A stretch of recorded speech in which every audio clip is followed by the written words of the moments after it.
It's 8 p.m. and here are our top stories in 90 seconds. I got very nervous and the officers just told me to go with them. Tonight, in an exclusive interview, an undocumented mother's firsthand account of being detained by Border Patrol police. I would never want to put my children in harm's way. Now back to caring for her family, she doesn't know how long this reunion will last. A new round of Coloradans became eligible for the COVID-19 vaccine today. It's been a long time coming. Among the new group, teachers. I think there's a lot of excitement, but also just a lot of anxious energy.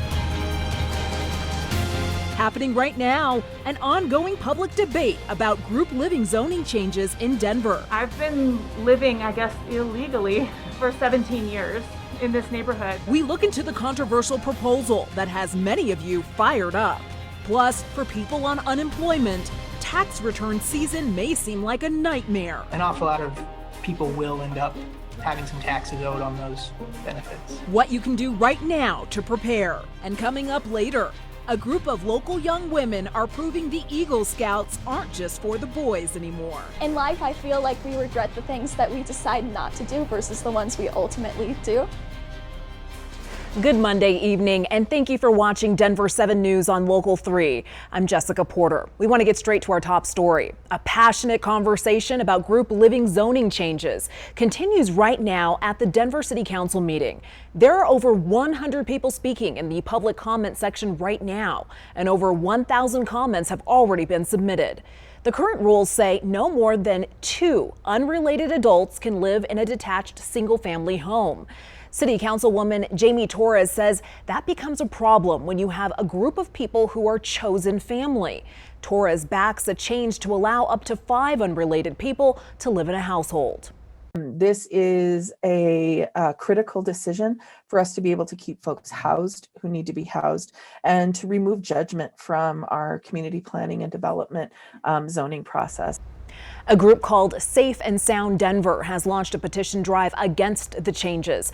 They say a jump in density during the pandemic is not smart.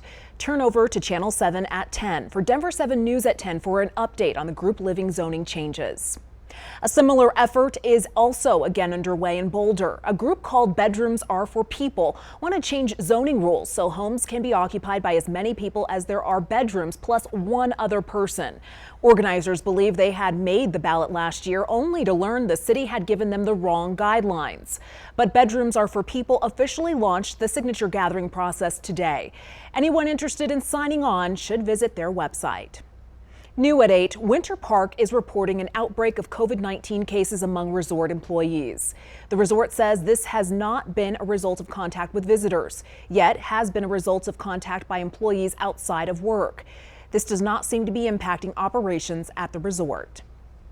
More Coloradans can now get their COVID-19 vaccines. Today, Coloradans 65 and older became eligible to receive their vaccines along with teachers. Denver Public Schools tells us they have 1,500 staffers lined up for appointments this week.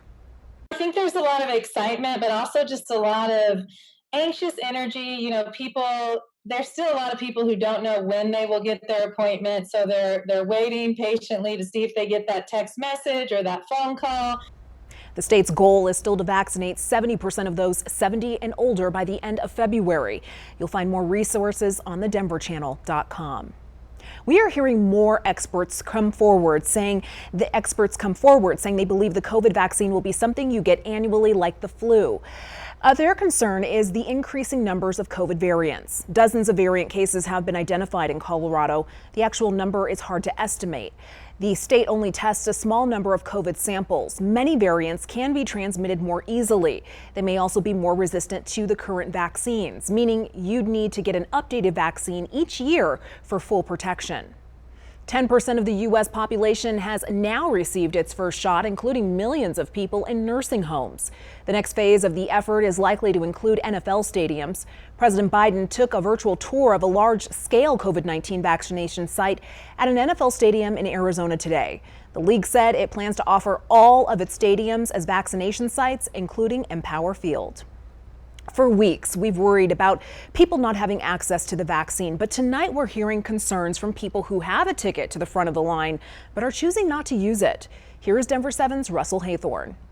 I try and keep her in good spirits. It's now been 1 year Very difficult. since Marie Nadeau has hugged, kissed, or even held her 87-year-old mom's hand. She wants me to come pick her up and come home with me, and you know, she forgets where she's at, and she just, I want to hold her, you know, and she needs that too. Although her mom, Faye, has now received both doses of the vaccine, residential care visits in Colorado are still limited, in Marie's case, to visits through a window. We got to sit out in the cold when we do the window visits. I don't know why I can't at least give her a hug. The CDPHE says part of the problem is that while many of the elderly residents are getting vaccinated, only about 50% of staff are choosing to get the shot, even though they're all eligible. Participation nationwide, even lower, just 37% among nursing home workers, according to the CDC. They're the big obstacle of the families getting to hug their loved ones. Those state and national numbers match anecdotal evidence that many long-term care workers are skipping the vaccines out of concern they're ineffective or unsafe. The CDPHE's chief medical officer says it's unclear when visitation restrictions might be lifted. If the staff doesn't want to get vaccinated, I think they don't need to show up for work. A growing frustration for those like Marie. My mom's deteriorating rapidly compared to what she was a year ago. Families feeling like they're running out of time. In Arvada, I do miss her terribly. Russell Haythorne, Denver7. An immigration activist and undocumented mother of 4 is back home in Broomfield with her children. The reunion came more than a week after she was arrested at a Border Patrol checkpoint in Texas. How long the reunion will last is uncertain. Denver7's Addie Guajardo spoke with the mother now trying to care for her family and cope with an arrest she describes as traumatic. 8 days of uncertainty consumed Hilda Martinez Murillo. Yo me sentía asustada. I felt scared. There were lots of people there. At the moment, she didn't understand why she was arrested and worried about her 4 children back home in Broomfield. ¿Por cuánto tiempo es? My children. I was thinking that if I was going to be in immigration custody. On January 29th, Hilda was arrested at a temporary Border Patrol checkpoint in El Paso, Texas, while visiting family. That same day, she was taken to Doña Ana County Detention Facility in New Mexico on 2 charges for conspiracy to transport illegal aliens. With the pandemic going on, I was afraid. I didn't use a bathroom and I didn't drink, and I went on like that for about 5 days. On February 4th, the federal judge approved her release. For nearly 24 hours, her advocates didn't know where she was. They later learned that day she was picked up by Border Patrol and placed at a holding facility stationed in Las Cruces, New Mexico.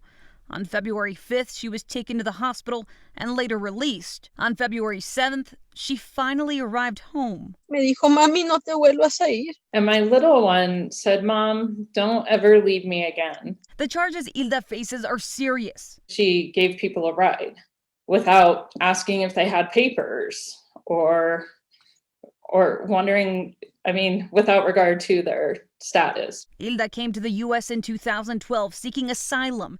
The undocumented mother and advocate has pushed for immigration reform. In 2020, her husband was deported, and now her future in the U.S. is uncertain.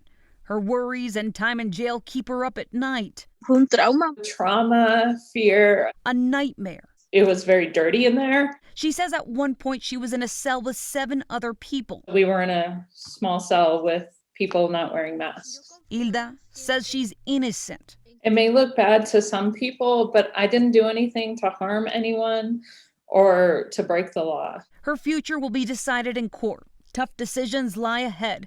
But Hilda says exposing her children to the dangers back home in Mexico is not an option. Addie Guajardo, Denver7.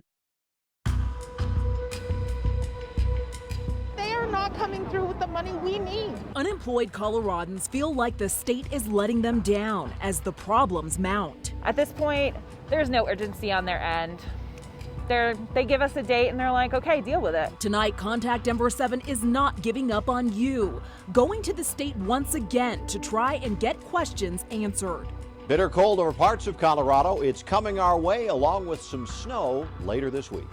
And coming up later, making their voices heard in a boys-only club. In life, I feel like we regret the things that we decide not to do versus the ones we ultimately do. We introduce you to the local group of young women making strides in the Boy Scouts of America. It's probably one of my biggest accomplishments in my life.